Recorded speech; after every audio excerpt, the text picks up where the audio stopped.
Rise up!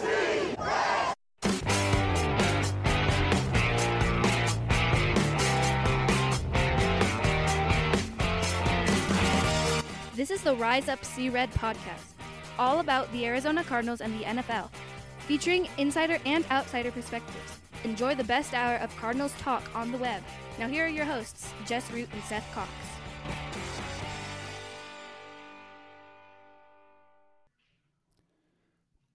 Hello, Arizona Cardinals fans, and welcome to the latest edition of the Rise Up See Red podcast. I'm your host, Jess Root, from CardsWire.com, the USA Today NFL wire site that covers Arizona Cardinals. On the line with me is Seth Cox from RevengeOfTheBirds.com, the Arizona Cardinals site from SB Nation, and also he is one of the hosts of the original Draft Breakdown podcast. And we are now at episode 367. We had a week off as we let training camp get underway, and so we are fully in the middle of training camp, and we have the preseason game, the first preseason opener coming up. Seth, initial weeks. Let's just talk a little bit. So, what are your initial training camp takeaways? We'll go into more details about other stuff, but just initial training camp takeaways that we've got so far. Initial is that it's been a little bit of chaos, but it seems like this is the most aggressive training camp we've seen under Cliff Kingsbury, and at times it's also been the chippiest, and you're kind of seeing that in a good way, there's a bubbling like determination that this is an important season that we need to kind of shut out everything from the outside and really just focus on us as this team. And I think, you're seeing that in the good and the bad, right? You're seeing that these practices have been incredibly physical at times, especially when it is time for physicality. And then you've seen that this team seems very, very close. Yeah, and what I like about it, and it's a testament to the continuity they have with the continuity of players. They are able to do a lot of things that they're pushing, but they're also reserving. So they're not overworking guys, but they are still demanding things from players. They're trying to be smart about everything and to do everything. And, there has been distraction after distraction from the outside. And this offseason has been kind of a mess in a lot of ways, even recently. We're going with the good and the bad. Before the show, we were talking about kind of the mess that the team has been on the outside of things. But we are getting near to the football part, and that's kind of what we want to focus on this show tonight, listeners. As we kind of go through what's been going on. We're going to talk about the DJ Humphries deal, which I personally view as a big positive. If we think that we're going to see any other extensions of any of their key players coming up, we'll discuss any injury concerns we have, the possibility of a trade, as there's a couple of holes on the roster that kind of stand out. We'll discuss the camp standouts and disappointments thus far.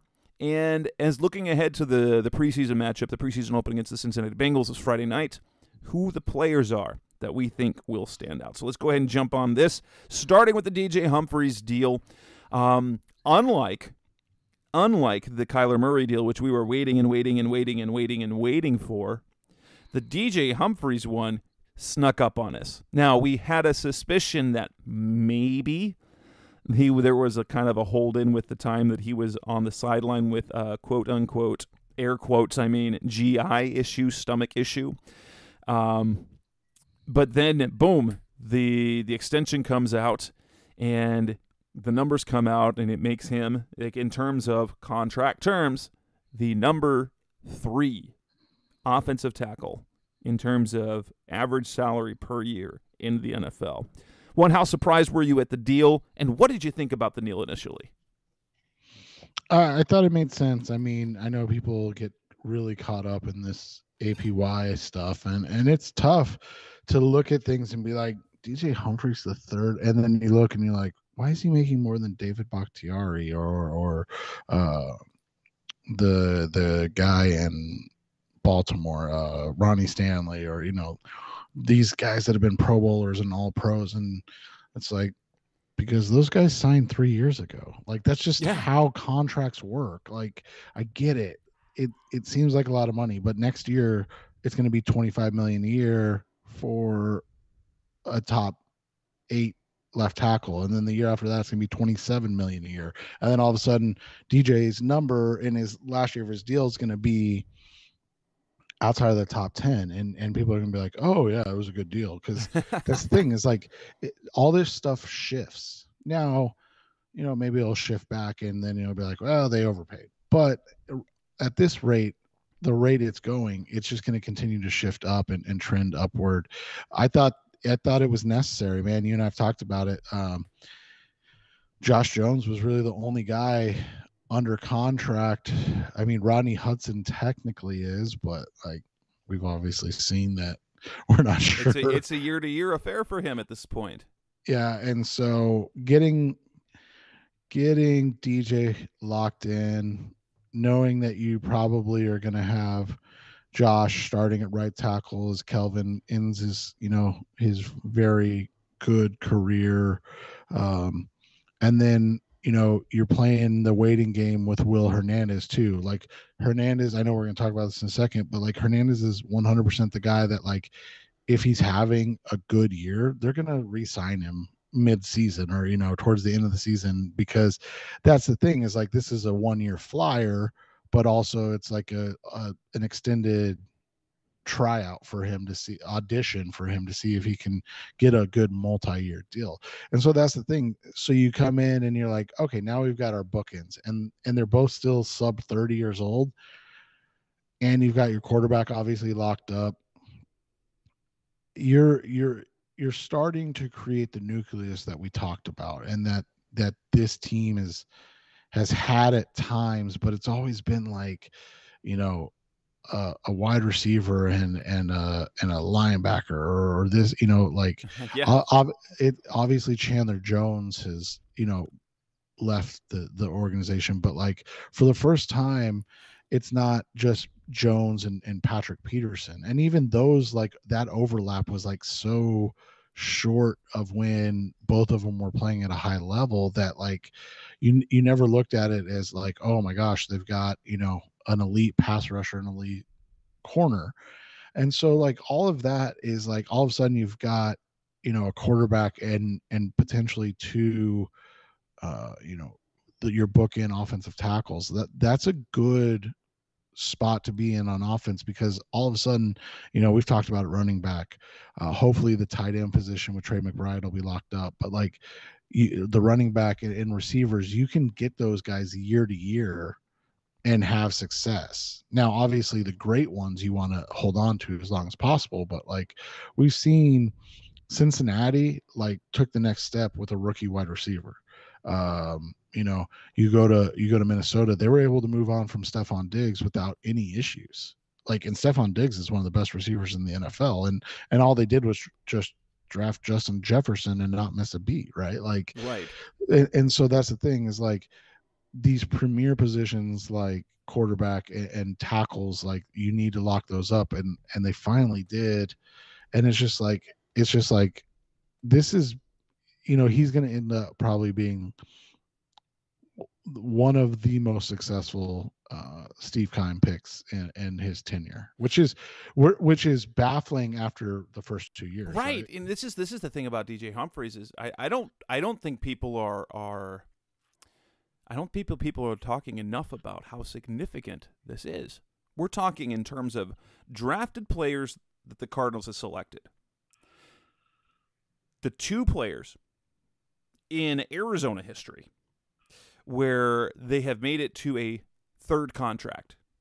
It's Larry Fitzgerald and DJ Humphries. And I want to, historically, The DJ Humphries career did not start well. I think we need to recognize just how. Now, is he the best left? He's one of the better left tackles in football. He is not elite, but he is as good as any good starting left tackle, and that's why they re-signed him, because they know what he has, and very telling as well, the situation he was in. He didn't love BA, and he came in, he admitted, he came into the NFL immature. He wasn't willing to play right tackle when that first year. He's like, I'm not going to play right tackle, and it cost him an entire year. Then he had injury issues, and so when Cliff came in 2019, Cliff comes in 2019, and this is the last year he's on his 5th-year extension. When Cliff came in, and Cliff said this the other day, that they didn't know if DJ was the guy. And under Kingsbury, Humphries has flourished. He got his body right, he matured, and he's still a goofball, but here's the thing. He loves football, and he's fierce on the field. His teammates love him, and his play on the field has improved. We haven't had a tackle. Like, let's go back to Luis Sharp. He, in terms of a drafted tackle, he's the best lineman, best tackle the Cardinals have had since Luis Sharp. And Luis Sharp finished his career right after the Cardinals got to Arizona. He's the first Pro Bowler. He's the first tackle Pro Bowler since Lomas Brown, and Lomas Brown was kind of a 2-year rental when he had already had an established career, a long-time career with the Lions, and the Cardinals picked him up at the end of his career. And then he ended up going to Cleveland after that. But so, in terms of players, offensive linemen that the Cardinals have developed, DJ Humphries is the best offensive lineman the Cardinals have developed since coming to Arizona. Hands down, he's done it. And he cements himself into just a... And I think that's where fans still remember knee-deep DJ Humphries, the injured DJ Humphries.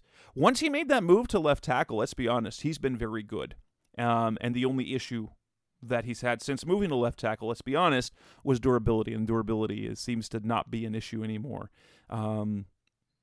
He didn't have a perfect year last year. His Pro Bowl nod, because he was as an alternate and it was a replacement, I think that had more to do with how well he did in 2020. That sort of got him his name, sort of out there among NFL coaches and players. And I still believe that the Pro Bowl means something. I know replacements don't exist, but it is the one. I will say this: it is the one thing, the one honor in the NFL that is voted on by fans, coaches, and peers. And so that is significant. But here's the thing. The financials of the deal, and I'm going to rail against it a little bit. I hate the reporting of contracts. And I know it is to serve the agents or for whatever it is. And I don't even know why this was a big deal like that, because DJ did his own deal. He did not use an agent this time, and it wasn't because he disliked his agent. It's because he wanted to do this. This is preparing him for his post-NFL career. But I think it is misleading the way, and it started with the DeAndre Hopkins deal, because the Cardinals, it was initially reported one way, and then it was re-reported, and all they do is to the years added and the new money, creating a false average per year. We saw that with Kyler. The $46.1 million per year is based on that's the money in the contract, and the extension being beyond 2023. So that is not technically true, because the money, and especially since both Kyler's and DJ's, the last years of their deals were redone, which means it really wasn't a 3-year extension for DJ. It was literally a 4-year new contract, because he got more money this year. His salary changed this year. He got more money this year. And so the reality is, it wasn't a 3-year, $66.8 million extension. It was a 4-year, $66.8 million contract. And I wish that it would be reported more like that, because they're getting money year one, so it's really not a 3-year extension. It is a redone 4-year deal. And if we look at a redone 4-year deal, he's now averaging about $17 million a year. which is you'd love to see it. That's a reasonably good left tackle. And if you look at that, so he gets more money. So he was due to make about $15 million. I think it was $14 million in salary, $1 million in roster bonus, and he was going to count $19 million against the cap. So this deal works on all ends. Instead of getting $15 million in cash and a $19 million hit, he gets $21 million in cash this year, and his cap hits $12 million.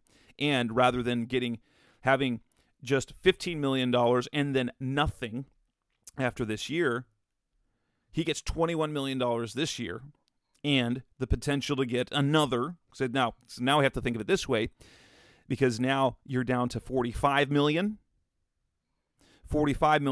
more over the next 3 after that.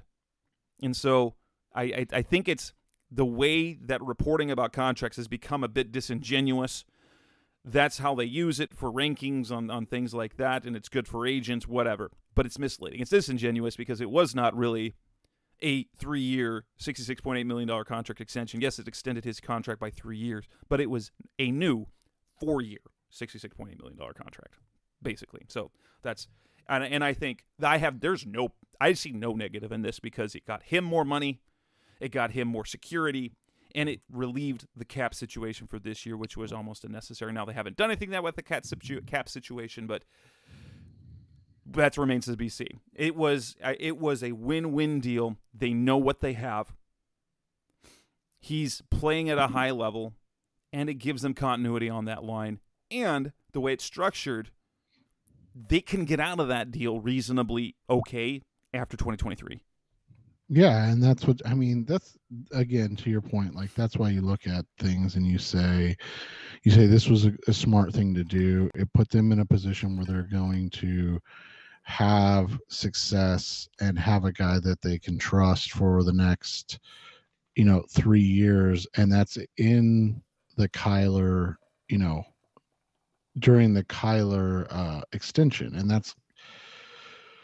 that all, I mean, I just wish, like you said, the continuity was as important to fans as it is to organizations. And, like, trust me, bad play is different, but this is a guy that for 2 straight years has been a borderline Pro Bowl player. And last year, like you said, he was an injury replacement, but he made it. He's earned this and earned the ability to be on a third contract. And like you said, it's sad that it gets reported this way, but we also know that that's how it goes. It's absolutely how it goes. Do you see, as while we're on the topic extensions, we've got, you've got Zach Allen, you've got Byron Murphy, you've got Jalen Thompson, who are all Marquise Brown, who are names of players entering the final year or 2 years of their deal who could be extended.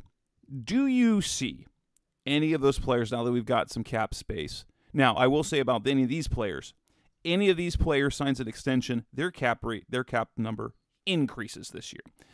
Do you see any of these players as extension candidates before the season starts? You look at it, you've got, so these guys that have expires in 2023, that means that they are free agents starting in March of next year then, correct? Yes. Okay. And that's Allen, Thompson, Murphy. Okay, I just want to make sure I get it right. So, yeah, I mean, you look at it,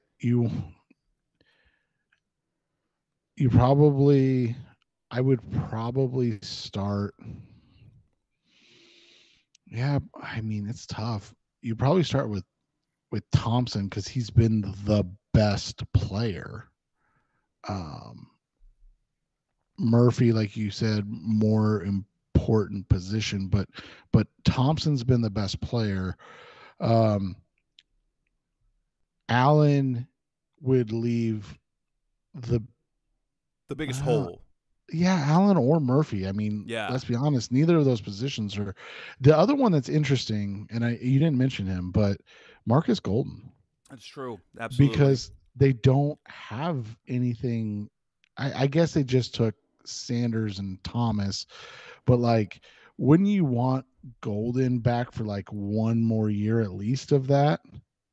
I don't know. Yeah, Like that's a good point, Marcus Golden. I will say this: I don't think any of those gets extensions. Like Golden, maybe. If we're talking about maybe 2 more years, because he's at that age. Like, it's crazy. He's been in the league since 2015, and he's already in his early 30s, which is when they kind of go on from players. Yeah. But I think most of these players are not critical now. When they traded for Hollywood, based on what we heard from Steve Keim, Hollywood knows he's not getting an extension this year. I think that was made kind of clear. That will be something that will be dealt with next offseason when he hits his 5th-year option. And I think the other guys are less about – I do not think that they'll get their extensions during the season. I think it'll happen at the end of the year. They've done that with a few players in the past where those guys get extended late in the year. And it's – just to make sure, and Allen and Murphy especially, if there is one player, I think Golden could be one, but I also think Thompson is those two are the possibilities before the season. I still don't think it'll happen before the season because I think they'd rather use their cap space that they have right now to bring in other players, acquire different players. Let me ask you this, and I think this is one of those questions that a lot of people don't want to ask, but can you invest in Jalen Thompson? It's hard. I mean, it's hard because you're paying Buddha for $15 million. Like, you're paying Buddha. Because I mean, if you sign Jalen Thompson, and I can look it up while we talk, but like, can you really go pay probably $12 million to him and be at something like 27-ish million dollars at the safety position? That's a valid question. Now, what you might structure it in the way that his deal then goes past Buddha's. Right. With the Cardinals' history of third contracts, that when Buddha hits his, they might be ready to move on. And as great as Buddha is, you do need to consider his age and his body type. Yeah, and it's interesting because Buddha's contract's not up till 25, so technically 3 years. So he'll only be 29.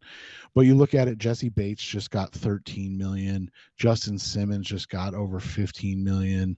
Like, the price is going up for these guys. And so, if you look at like a fair comparison, for what you've seen from Jalen, and I know he's not quite as good, but you've got a guy like Eddie Jackson who just signed a 4-year, $58 million contract. Like, so maybe you're looking at $452 for Jalen, which is what, 13 a year. Yeah. Like, I just, man, and that's not a negative. And like you said, maybe you can do that. Maybe you say, hey, the first 2 years you're going to be, still this, but you got, we'll guarantee 35 million. And your last 2 years, your bump's going to go up to 16.5 million a year to like help us out. So I don't know. I mean, like you said, I mean, Jalen's, from a playing standpoint, Jalen's the guy that's earned it, right? Yeah, totally. I mean, he was borderline Pro Bowl level last year. It's hard at safety, and so especially when you play next to an All-Pro, it's hard to get. It's really hard to do that on the same team. But it's hard to get both of your safeties in. So yeah. So with that, coming up next on the Rise Up Sierra podcast, the best of Cardinals talk on the web. Let's move past the contract and let's move on to the part of the training camp we don't like, and that's injuries. Are there any concerns with the injuries that they're going through? That's coming next on Rise Up Sea Red. We're back on the Rise Up See Red podcast, the best of Cardinals talk on the web. The Cardinals are dealing with injuries. The good news is none of them seem to be major. It feels like I think that there's two potentially significant. Well, the one potentially significant injury would be to Antoine Wesley, who might need surgery with his hip, groin, whatever it is. And it sounds like if surgery is needed, that's going to be a more longer term thing. Wasn't it crazy though when the news came out that like they signed Marcel Aitman like right away? Yeah. Well, and it was like almost like the same day. Like it was baffling that it was like, yep, we know this is not great. And I know like Aitman, and you hate to say this, was a depth signing, like preseason, we need bodies. We don't want that to happen to Hollywood but like, it was crazy that like it happened that day. And then they're like, oh yeah, by the way, we've signed Marcel Aitman. Like you wonder if it was in the works already. Or like the injury happened and they were just like, nope, can't afford anybody else to get injured. So yeah, with that signing, it does kind of feel like that the likelihood is that it is going to require surgery, and they're hoping that it doesn't, which would be a really big bummer for Wesley, who is on the verge of being a serviceable player. I don't think. Well, and you just guys like that in general that like have fought to find their way in the NFL, and then they finally find the spot, and then something out of their control happens. And that's been the case. That was the issue with Wesley when he was in Baltimore. Honestly, it was his body was staying healthy. He got hurt last preseason as well, and so they kind of shut him down because But that's and then Justin Murray has an ankle injury that's going to have him out at least probably another couple of weeks. That's less critical, especially with the depth that's built around. But the rest is all little stuff, and it's just the Cardinals are being like Kyler's wrist. Colt's got some arm fatigue, so Trey Lance isn't the only one who's got arm fatigue. He's got arm soreness. You got Devon Kennard with a little ab. You've got Zach Ertz with the calf strain. None of them are. They're What was the diagnosis on McBride? Did we ever get that? It was back tightness is what. Okay. It was back tightness is what Cliff said. And we, without saying what was seen, it looked more serious than it is being played out. But since they want to get him preseason reps, so it apparently is less serious than it looked at the time, based on what we have heard from people who were saw stuff that we can't talk about. Right, what we can discuss. So yeah, and it's just crazy, man, because you look at it, like you look at all of it, and it's kind of insane, because I think the reality is this, and we talked about it last year, we talked about this offseason, like they're again razor thin. Like now I think they have more guys that they like in positions behind starters than they did last year, but their high end talent is clearly is clearly the starters. And when you look at it from that perspective, you've got guys that you're going to be overly cautious with, especially guys like Zach Allen, who have a history of injuries, like you said. Like, Antoine Wesley's is a little different because it seems to be semi-serious, but you want to give these guys as much relaxation and rest as they could possibly get in this scenario, and then go from there. And so with that, I mean, you and I were talking about it off the air. The reality is, in terms of serious injuries, unless there's a cavalcade of guys, there's really only one name that we're going to be like worried about. And that's Kyler. After that, like, while there are guys that are great and guys that play significant roles for the team,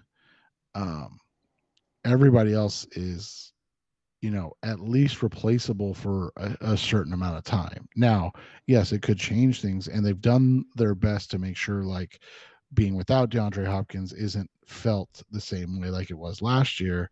Um, you feel confident in everybody being able to, continue to be successful if there's a, small injury for a number of games, and even Kyler for that matter, with how well Colt played last year. Right, But like right. anything season ending ish, that's a different story, obviously, and like I saying for Kyler more than anybody else on the team. Totally. The one thing that they have thus far avoided major injury, except maybe Wesley. But the preseason games start, and that's when football happens, and that's tough to deal with. But it would be fantastic, and you know what's actually one of the best benefits and advantages the Cardinals have with the continuity that they've got. So they're in year 4 in the same system, and they've got players who've been in the system before. They do not need to rush guys back to get reps. That is one of the big. So, with the exception of a few guys that are new to the system, they, like when it's Zach Ertz, because now he's in year 2, Kyler's in year 4. It is totally okay to ease them back into practice, because they're not. It's not that they're losing valuable reps that they need, and that's kind of a good thing. Now they do have a handful of players, as we're going to see, with the depth chart, and they have a few guys that are going to play. The young guys that need reps. So they're young defensive linemen. You got Michael Dogby, Lecky Fotu, Rashard Lawrence. You got Zayvon Collins. You got Marco Wilson. There's a bunch of guys that need reps. And on the offensive line, you'll notice that Will Hernandez never gets a vet day off because he needs the reps in the system. He needs to get those reps more than the rest of the offensive line. But I've been very pleased thus far, knock on wood, that the Cardinals can make it out of the preseason with only minor injuries, and that, especially if it's to key players, that any injury is just minor. Yeah, and it's been, like you said, that's what they're looking for. It's been difficult, but they've had some luck with it. So we'll see how it ends up. And hopefully it continues to be that way, because this has been a good, like I said, like the training camp has been one of the better ones I can remember. And it just feels like a lot of people down on this team. And so to see them kind of rally around that, I like that. And it shows me that their focus is, they're kind of locked in right now. Totally. Coming up next on the Rise Up See Red podcast, the best of Cardinals talk on the web. We move on to the next segment of the show. We're going to talk about trades. Are there trade candidates? Are there players that the Cardinals should be targeting in the trade market? That's coming up next on Rise Up See Red. We're back on the Rise Up See Red podcast, the best of Cardinals talk on the web. And, the Cardinals still don't seem to have a great situation at quarterback. A cornerback, that is, and in the pass rush. Couple of names that have come up, both Bears. This is kind of going around the rumor, like one of my writers kind of suggested, hey, do it. And then one other one he wrote on Tuesday today was, should the Cardinals go out and trade for Quinn of the Bears or Roquan Smith of the Bears? The tough one is because apparently Roquan Smith has requested a trade from the Bears, and Quinn, it's gonna, that with what's happening there in Chicago, that their pass rusher is not going to, Robert Quinn is not going to be, after especially they traded Khalil Mack, he's not going to be happy where he's at. And so, especially a position where the Cardinals could drastically use an impact player, would Robert Quinn be worth the deal? Should the Cardinals go out and make a big move right now for a player like Robert Quinn or Roquan Smith? Roquan Smith becomes very funny because they have all the linebackers, but Roquan Smith is really, really good. Yeah, he is, and he's young, but he would immediately be in that he needs to get paid category, which makes it a little more interesting conversation to have, because then the question is, and I don't know, are we allowed to talk about where Isaiah Simmons has been lining up? I'm honestly asking because I don't know. From what we can see on the open part of practice, which means he's been playing everywhere. He's been playing in the slot. He's been playing. It seems like it depends on the practice. Like on the first open practice, he was almost exclusively in the slot, and then this past Saturday, he was on the edge almost the whole time as well. That legitimately, Isaiah Simmons is going to be playing everywhere. Yeah, and so that's the thing. So, like, if you're looking at him as kind of the what's the word I'm looking for? Like, as like the pseudo edge guy opposite Marcus Golden, let's say, right? And you're going in with the idea that you're going to play Nick Vigil as like, and Vigil's been good, don't get us wrong, but like as your other inside backer, then why not go get a guy in Roquan Smith? Especially, remember, they looked at Bobby Wagner. Right. That's elite, young, incredibly athletic type thing. The other, you mentioned Robert Quinn. It's again a kind of a stopgap thing.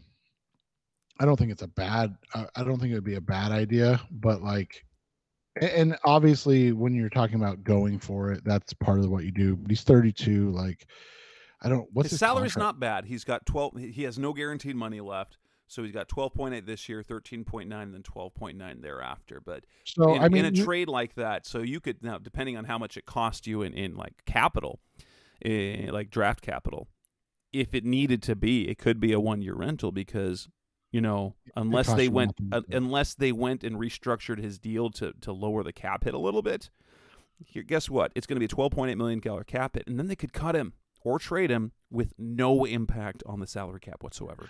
Yeah, but it's also, I mean, to be fair, it's also a reasonable deal, less than $14 million for a guy if he rushes the passer well. So you look at it from both sides of it. And he had 18 and a half sacks a year ago. Right. So, I think you look at it, I think you just have to understand that, like, he could fall off a cliff at any time. I mean, we saw it with John Abraham, right? Like when he was here, like had a great season. They brought him back, did not. And you're like, there's like also, he had a little bit too much of the drinking and the strip clubs in that off season. That. But so, there's that. What I mean, there's some interesting names out there. Like, there's been rumor-ish that, like, what about a guy like Marcus Peters from the Ravens, coming off an injury, kind of a big contract, may not be a guy that is going to fit in with what they want to do, obviously with everything that's going on in Baltimore. That's the question, because I didn't hear it on the radio, but John Venerable, the friend of ours, PHNX, one of the podcasters and writers over there, he said he heard John Gapador on Arizona Sports say that if the Cardinals are going to acquire a cornerback, it's going to be via trade, which raised the question is, now, are we talking like a trade for a Marcus Cooper that nobody had heard of? Or are they going to go out and make a trade for a guy that people know is a starting cornerback? Yeah, and there's a couple of names out there. Like, one of them, I just mentioned Marcus Peters. Another one that's interesting is Greedy Williams, who was a second-round pick by the Browns 3 years ago. So he's going into his free agency year after this year in 2022. And coming off an injury in 20, so he had I think he was injured in. It was in 2020. He played 16 out of 17 games last year and started 8 of them, so he was like their third cornerback in Cleveland. Yeah, so in October 2020, he was placed on IR. That's what I was looking for. So, yeah, so you look at it, it's kind of fallen out of favor there. They drafted Greg Newsome in the first round. That's really not a bad name to go, like you said, like I mean, let's be honest, at this point, unless you're trading for somebody that's super disgruntled from a bad team, it's not like you're going to get Jalen Ramsey, right? Like, nor would the Rams ever trade Jalen Ramsey to the Cardinals. Right, but no, I just mean like there's not that. Right. And we know that the price. We know the price for an impact like elite cornerback is multiple first round picks. Right, and so that's what you look at. There's a lot of guys who that makes sense that you could go pursue, right? Another guy that, like, if you really want to like take a guy off the scrap heap, is like, what about like a guy like Cleveland Farrell out of Las Vegas that, obviously he's done there. You've got some guys that are interesting. I really don't see the game changer on the list, right? Like there's not one guy that you're like, oh man, if they went and got him. But Marcus Peters is an interesting one, and obviously you're going to highlight the thin spots, right? So you're going to look at corner, you're going to look at pass rusher. Yeah. And so those guys would be the ones that you kind of look at and say, okay, are these guys, could they be on the move? What would it cost? Like, that's the problem too, is like, we're still talking about premier positions. And so it's going to cost, it's still going to cost something again. Yes. Like when you talked about it, like when Jalen Ramsey was traded, they gave up 2 first round picks? Yes, they did. 3? Yeah. So yeah, it's well, the thing is, what I think people are feeling is that right now, even if it does, you don't have to go and get a stud cornerback, but you want to bring in a guy who has been an established starter, because you got Byron Murphy, and let's be honest, the way Cliff Kingsbury's talking about Marco Wilson, they're not, while he played a lot last year, they don't want to have to rely on him again this year. Funny thing, and I didn't see this happen, but I think Marco's has been very handsy in camp, and I think he was the culprit for a lot of the things, and they want him to develop, but I think he's mildly in the doghouse. I think that's a fair thing to say, that the jury's still out on him in terms of Cliff Kingsbury. Maybe that's a little bit of motivating to talk about him, but at the pass rush, you almost feel like, okay, they did enough to they have enough bodies there to try and produce something. So you got Devon Kennard, you got Dennis Gardeck, you've got 2 rookies. These something that cornerback, you don't feel that way, especially because you want to feel steady there. You want to feel stable there. And while Antonio Hamilton has been impressive and was okay when he played last year, if you got Byron and you've got Marco, you are really, really, really unsteady after that. And it's even with Marco. So if you can get it like a Greedy Williams, someone who's been a starter, Robert Alford, just a guy that could be a reliable starter, might not be great, but probably not going to be terrible. That would just make you feel better, because their depth is so not great right now. Unfortunately, Jeff Gladney's death was tragic, but it was also very unfortunate for the Cardinals as well. Right. And people don't get that, man. And like, people are like, well, he was a flyer. It's like, dude, they really did think that he could be a difference maker. Whether or not you agree does not matter. Like it literally doesn't matter, but they saw a guy that could be a difference maker. And now, they don't have that. A couple other names that I'm just kind of scrolling through things of guys that could be on roster bubbles. So, you could see him. Bradley Roby, but he's a 30-year-old. And plays more inside. the reason you don't see corners up for sale basically is because it's a People really need hard position. them. Yeah, it's a really hard position to fill. I mean, and that's the thing is like we can be honest. One of the bigger mistakes the Cardinals made was like Tremont Williams. Like they just misjudged it, and it happens. I mean, it does. So, but yeah, I mean, like we said, there's different guys out there. I just don't see anybody that like you're basically locked into as like who you would go grab. Um, and like you said, they've done a nice job at edge rusher, at least to bring in bodies. Now the names might not excite you, but like that's not the question. The question is, do they need to trade for somebody? And right now, they don't feel like they need to. So and that's how you have to look at it. Yeah, I'm looking. These names are not good. There are a handful of like on free agency old guys. Like there's a bunch of 30+ out there available. Right, and maybe you can get lucky. And maybe Alford is a last case scenario, because don't you think that if they believed in Robert Alford as a solution, they would have already brought him in to get him ready for this season? I think there's two things. I think one, yes, I would agree with that. But two, I think that it behooves both teams to wait because he doesn't need the practice. He knows the defense, and everybody knows how injury prone he is. The training camp's been really bad for him. Yeah. So a couple names. Sorry, that I found what I was looking for. So like Anthony Brown from the Cowboys. I mean, it doesn't really move the needle. I know that. What did the Chiefs end up? Do the Chiefs still have DeAndre Baker, or is he a free agent right now? He was just cut.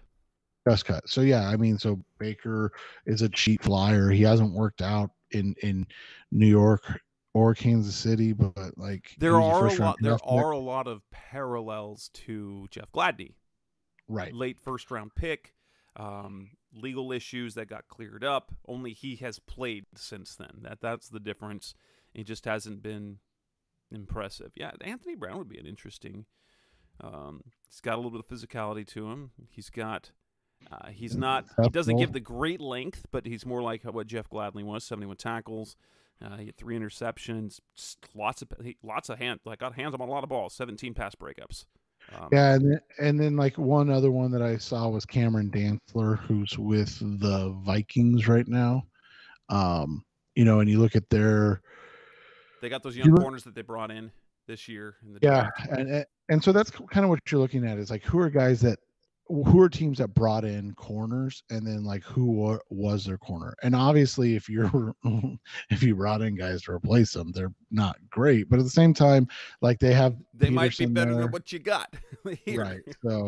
So you just look at it like, we'll see. They brought in, like you said, Andrew Booth, Caleb Evans. They brought in, I believe, Shandon Sullivan from the Packers last year or this year. Yeah. And so like and obviously we know they got Patrick there. So, maybe that's a name that they'd be willing to part with if Booth is playing well. But like, yeah, like I said, you're in August. There's not going to be a guy that just comes in and you're like, oh, he's the answer. That doesn't mean that they couldn't trade for a guy and he works out, but it's just like you're not, like I said, you're just not going to be able to trade for Jalen Ramsey. Nope. And so if you're sitting here going, you got to do something at corner, those are the names. So you either like them or you don't. And quite frankly, they're throwing stuff at the wall to see if it sticks. Yeah. Coming in next on the Rise Up See Red podcast, the best of Cardinals talk on the web. Let's move on and talk about who stood out. Maybe who's been disappointed so far in training camp. That's coming up next on Rise Up See Red. We're back on the Rise Up See Red podcast, the best of Cardinals talk on the web. We've had a couple of weeks into training camp. We've had a few players that have stood out, and maybe there's some players that have maybe disappointed. Let's talk about the standouts first, though. I think the one thing in what I have seen in the two practices, I was at 2 Saturday practices, there are a couple of players that flash, and we've heard it's like Greg Dortch he keeps his name relevant. Greg Dortch, I think, has almost given himself a lock for the roster. And Greg Dortch has played well. I've been real impressed in I know Eno Benjamin's been the guy that's been getting the talk all off season, but rookie Keontae Ingram, their 6th-round pick out of USC, he's looked good every time he's touched the ball. Now, granted, I know Eno looked good his rookie year every time he touched the ball, but that's the one thing of all the rookies that I've seen, he's the one that's flashed the most. It stood out to me. Yeah, and it's interesting because you've got different guys. We talked about it off the air a little bit. It's tough, like if you're watching the line, it's tough to judge how a guy like Lacita Smith is playing, right? Like you watch it and you're like, well, I know that on some plays they're really going hard, but then on other plays they're really not.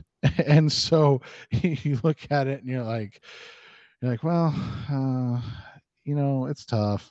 And so, like you said, like Lacitus has been really, and he's a development thing. And this was after Sean Kugler talked on Saturday. It's very clear he's not competing for the backup center job. They want to develop him into a center. Right. And so you've got, different guys. I've heard that Josh Jackson hasn't been terrible, a guy we haven't even mentioned when we're talking about the secondary, which is good. That's good. At least good news. It's not bad news. So, so that's been good. And Antonio Hamilton has earned praise from the coaches, and he's the type of player. I don't know if he's the type of player you want to rely on to be a full-time defensive player all year, because he has been primarily a special teams player. He's a guy you want on the roster. I don't know if I would count on him for a full 17-game season to be a guy that you want as one of your top 3. That said, players can develop, but because he hasn't done it, right? I'm not. I don't want to say I'm ready to roll with him. Right. And so you look at it, like obviously they've been, working him in and he's gotten opportunities because of the injuries and obviously, like you talked about with the Marco Wilson situation. You look at the fact that we've seen we talked about it a little bit, a lot of innovative ways that they are using Isaiah Simmons. And I think that actually does make it really difficult to grade what you would think of his work in training camp. But at the same time, he's been doing a nice job wherever he is asked to play. Yeah. And it's, you look at it, he might end up, and I don't want him to be, but he's looked pretty good lining up in the slot as a defensive back. I don't know if I want him covering, Tyler Lockett. But the fact that he can do that, if they end up saying, okay, he's our slot cornerback, that alleviates some of the issue at corner. If you like using him off the edge, that also alleviates some of the concern at outside linebacker, because, and we saw this early last season, he played a lot as on base downs as an edge defender opposite Marcus Golden, and opposite Chandler Jones, honestly. And the defense was great then. He didn't look great at the position, but the defense was great when he was there. And so it's going to be really fun to see how they employ him. I don't think they will use him as much as like at deep safety, because they already have two great deep safeties. But I think they will use him all over the place. They'll use him kind of as safety, but it's going to be more like a box safety. And I like how they came up. He's their star backer. He's their star on defense. They came up with a word for it, star backer. It brings me back to Dale Buchanan when they gave him the name Moneybacker so he wasn't really a linebacker because he hung out with the defensive backs. Because he was a safety coming out. He always hung out with the defensive backs. He was a linebacker, but and now Simmons is doing a lot with the defensive backs. It's really interesting how they're using him. And yes, it not necessarily that he has stood out, but the way he's being used in practice has stood out most certainly. Yeah, and I think the other thing that has been exciting has been, exciting. What you're excited about is that you have seen a lot of innovation this year with the wide receiver alignments. My first practice I went to, when DeAndre Hopkins was out there, only lined up in the slot. I don't know if that was I'm sure that was partly to give Rondale Moore reps at the X because Hollywood was out, and Hop's going to be obviously to start the season, but they're moving guys around more. Very interesting interview that Josina Anderson had with AJ Green, and I haven't got back and listened to his presser with the local media, but he only knew one position last year, and there's a reason why they didn't move guys around. That's why they slid Antoine Wesley right into the X, because AJ, he was barely comfortable in the offense last year. He at the beginning of the year last year, there was a lot of anxiety he was going through learning this offense, the hand signals, which goes like, if we want to point to that Green Bay game at the end, we didn't turn around. He missed a sign. He missed a signal from Kyler that he was going to be the guy, and he's now in year 2, and so he knows multiple positions. They're using Rondale in multiple spots. I think the last 2 years, one, Hopkins' first season, it was Hopkins' first year in the system, so you didn't want to bog him down. That it was a pandemic year. Then last year, also limited off season. You expanded just a little bit more, but then he goes down, and so you didn't expand other people's roles. I think this is like the wide receiver year for the Cardinals. Well, yeah, and it's just like you said, it's been difficult. I didn't even realize until in our group text we heard about it, or you guys brought it up about, like, Kyler's never had a full off season or training camp until this year, and now people will be like, well, he's been out, but at the same time, I'm not super worried about that, because he did work out with the guys so much during the off season. But when you look at it, it's going to be interesting to see if this is the year that the offense becomes multiple, which has been one of the biggest complaints, right, about Cliff's offense. Yeah, it looks like.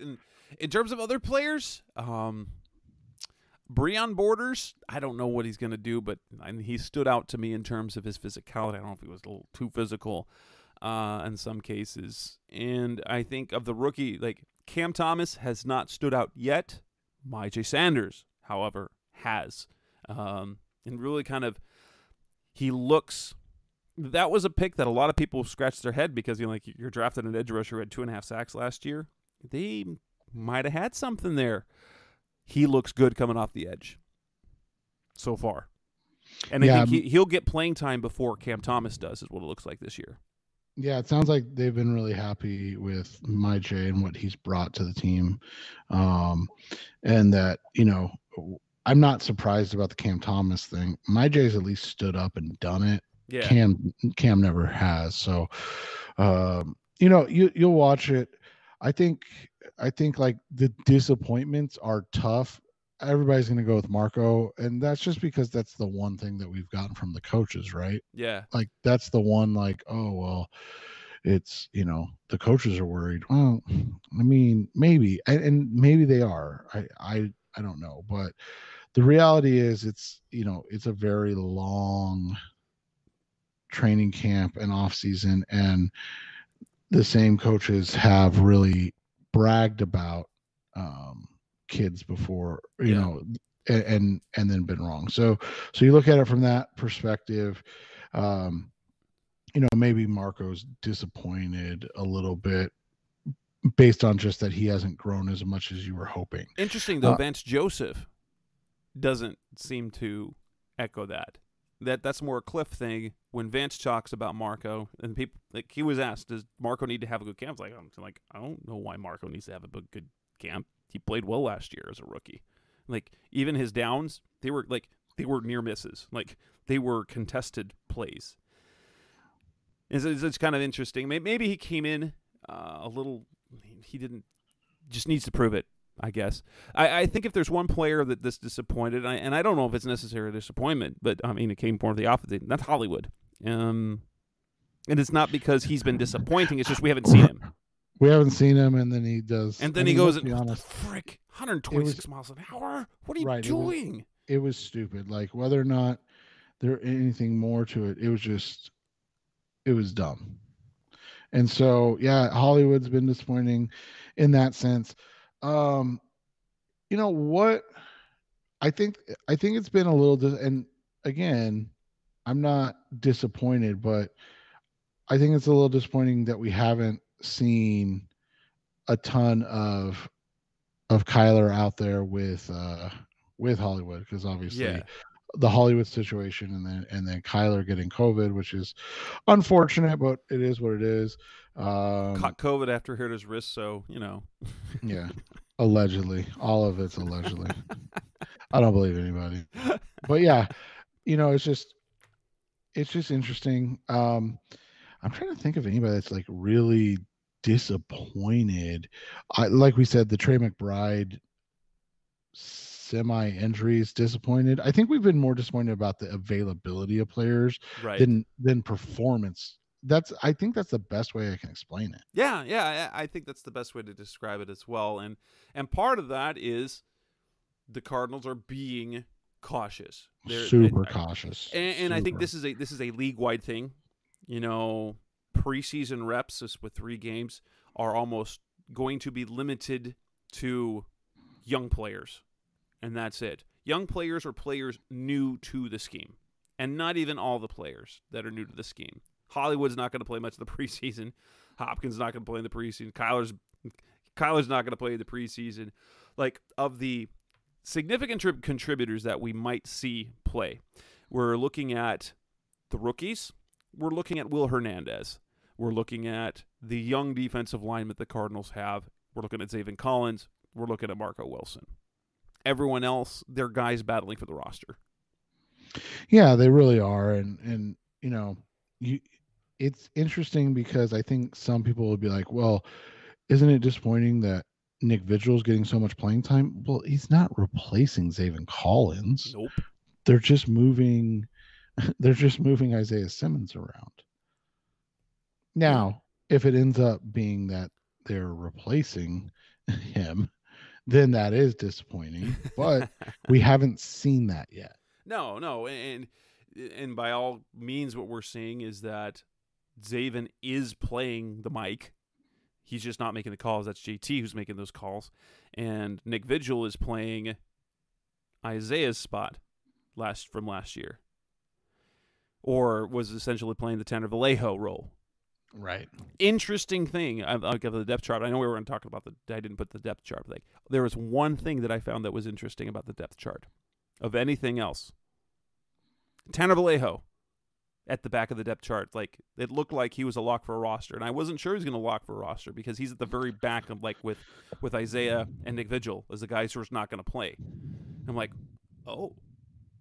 Yeah, so is he a lock already? That's what it looks like to me. Or are they going to see if, like, Zeke Turner and Ben Neiman can do it, and then? But I think Zeke's a lock because he's such a core special teamer. Well, he's got the core special teamer and the skill set. He's he's a poor man's Isaiah. They put him in the same role. So like when they take Isaiah out, they use him in the same way. They put Turner in the slot because he was a former defensive back at Washington. He does a lot of the same things. He's just not as long and he's not as fast, but he has the same type of abilities. And so Correct. I've thought that in terms of the roster, that you're looking at Vallejo, Joe Walker, and Ben Neiman as maybe 3 guys battling for 2 spots. Maybe. Yeah, and that's, I mean, it's maybe always it's just Neiman and Walker battling for 1 spot. Yeah, and it's always, I mean, it literally is always tough to tell. But yeah, coming next on the Rise Up Sierra podcast, the best ever Cardinals talk on the web. Let's move on to the final topic, and that would be, who do we think will flash? Who are the players we are watching for in this preseason opener against the Bengals? That's coming up next on Rise Up Sea-Red. We're back on the Rise Up Sea-Red podcast, the best ever Cardinals talk on the web, and so we move on to the final segment. We got a preseason game on Friday against the Cincinnati Bengals. We're not going to see starters. We've already talked about the players that we're going to see, like the key contributors. We're not going to see Byron Murphy. We're not going to see Booty. We're not going to see Jalen. We are going to see Zimon Collins. We're going to see Marco Wilson. We're going to see Lucky Fotu, Rashard Lawrence, Michael Dogby. We're going to see Devon Kennard. No, we're probably not going to see Devon Kennard because he had the ab strain. And we're going to see Will Hernandez. We're going to see Eno Benjamin. We're not going to see Colt McCoy. We're going to see a lot of Andy Isabella. Who are the players that you think will, well, who are you watching? Who are the players that you're watching? And 2, who do you think are going to be the guys that are going to stand out in this opener? Man, that's so tough to say. I think one of the guys that I'm looking forward to is Keontae Ingram. We talked about him a little bit. He's just he's the closest thing to James Conner in terms of size and play style. He's actually got a little more like juice than James Conner, but that's disrespectful to say that like he's more athletic or anything than James Conner. He's just a little better burst. He moves well for the guy that's 6 foot and 230 pounds. That's the one thing that I've been real impressed about is just how wow, he moves really well. I'm interested to kind of follow along with Gardeck, Sanders,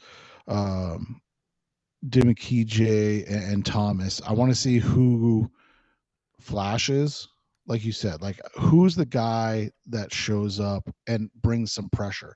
I'm not expecting sacks. Sacks are in this scenario. You could get a guy like Gardeck who's, so fast and athletic, and they're playing the Bengals, and they're not going to play Joe Burrow, and they don't put their left tackle out there, and all of a sudden now Gardeck's got 3 sacks in the first quarter, right? Like, right. We're going to see we're not going to see a lot of help blocks, especially with tackles, young tackles.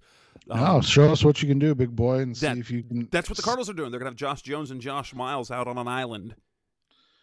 And so that you got that. That's really, I mean, obviously you mentioned Jones and Miles. I'm interested in those guys, but they feel like such locks that like, well, I want to see that they're not bad. Right. I was going to say, I guess the only thing you want to see is that they've continued to progress. Yeah. I'm my eyes are on Andy Isabella. He's had a really rough past couple of years. He never manages to be available with preseason games. And now with Wesley's injury, the door is open again. And with the Hopkins injury and with Hopkins suspension, the door is open for Andy Isabella.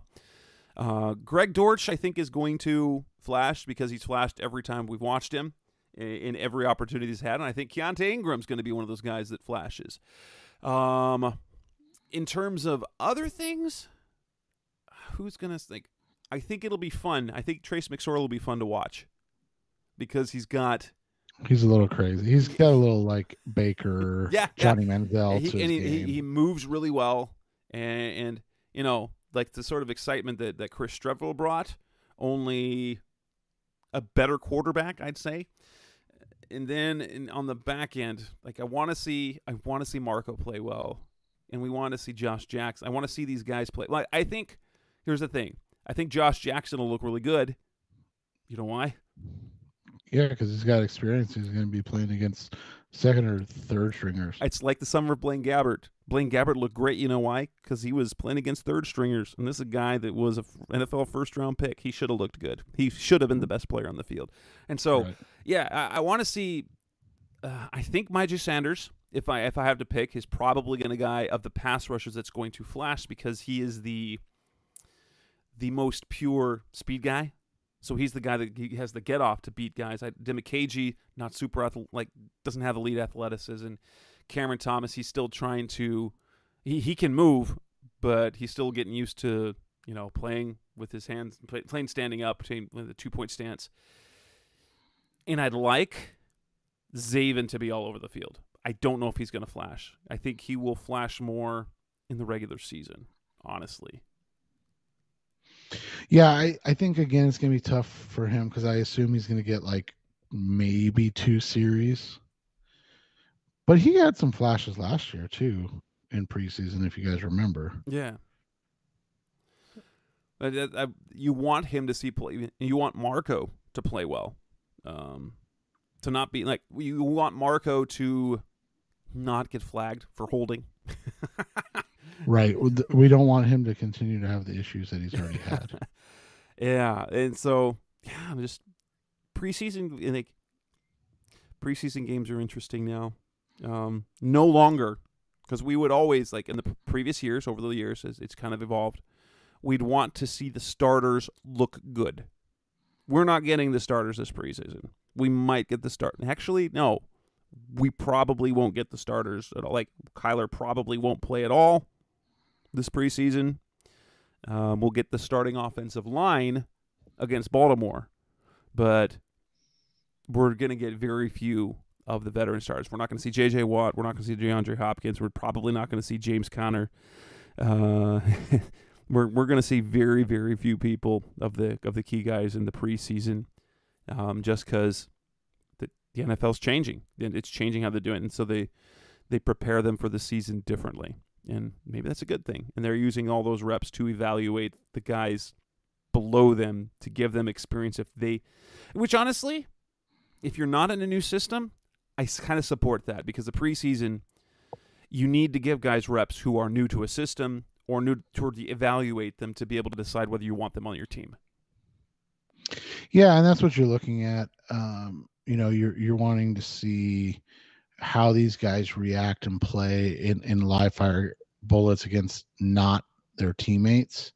And that's always difficult because, they know, especially as it gets later in training camp, they know what the other guys are running, and they get. That's why Brandon Williams looking like an elite cornerback that rookie camp. Because he was guarding Michael Floyd every play, and he knew all his moves. And then when he had to guard anyone else. Right. Ooh, it wasn't pretty. All right. Do you even want to try it? No, we don't make predictions for preseason games. That's stupid. 1,000 to 0. And I know I will be writing a betting preview for the Cardinals Bengals preseason game on Sportsbook Wire, because I do that. I write betting previews, usually 1 a day, and sometimes 2 on the weekend. And when the football season, I do but please, if you're betting on preseason games, don't call. I think it's 888 next step that you probably need to check in on. Preseason games, there is you're just throwing money to the wind. Maybe you win, but what? Just don't do that. I will read my preview. Don't I get money because but don't actually bet money, because betting on the preseason is a crapshoot. You might as well play craps. Correct. All right, with that, I believe we are basically back on our every week type thing. We'll have a preseason game to talk about, and we'll have a preseason preview to talk about as well. Hopefully some other news of sorts, but we are basically back on every week until maybe we will, probably every week till the end of the season. So that's Seth Cox. I'm Jess Root. Thanks for listening. We'll be back again next week. Thanks for listening to the latest edition of the Rise Up, See Red podcast. Listen to previous episodes and subscribe to the show on Apple Podcasts, Stitcher Radio, Audioboom, or many other podcast platforms, so shows are delivered directly to your mobile device. Please give the show a 5-star rating and always support the sponsors who support the show. We'll be back soon for the best hour of Cardinals talk on the web. Rise up, Red Sea, be red, see red, and of course, Rise up, see red.